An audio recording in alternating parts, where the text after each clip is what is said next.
Here's a hidden feature you might not know about from the Onryo in Dead by Daylight.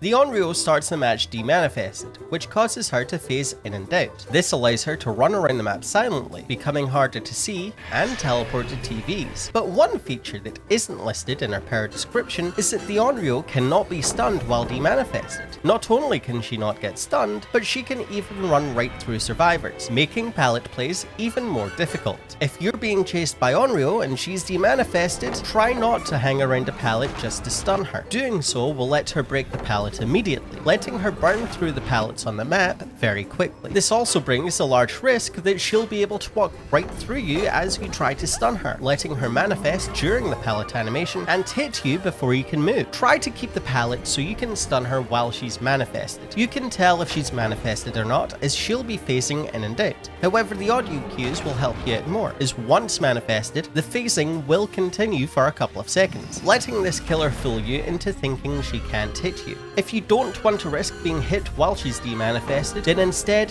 you should just pre-drop the pallet entirely, rather than hang around the pallet to get the stun. This puts even more distance between you and the killer, as you won't be hanging around the pallet waiting for her to arrive, with the pallet throwing if you desperately need this. This does let her destroy the pallet, but as long as you stay on top of turning off TVs, the pallet shouldn't be the biggest problem when playing against her. But pre-dropping the pallet isn't an exclusive strategy when you're injured and she's demanifested.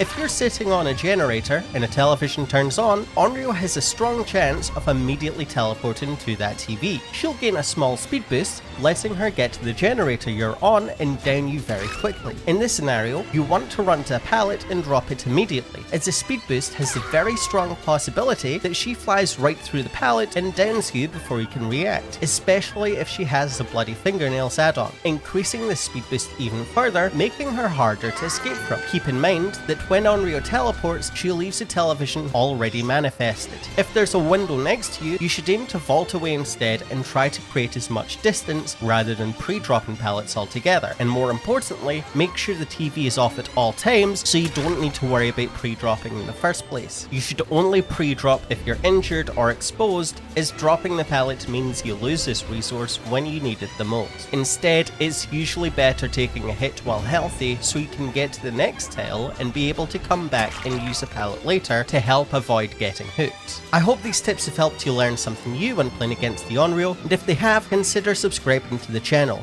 where I'll have plenty more tips and guides to help you out in Dead by Daylight across Survivor and Killer.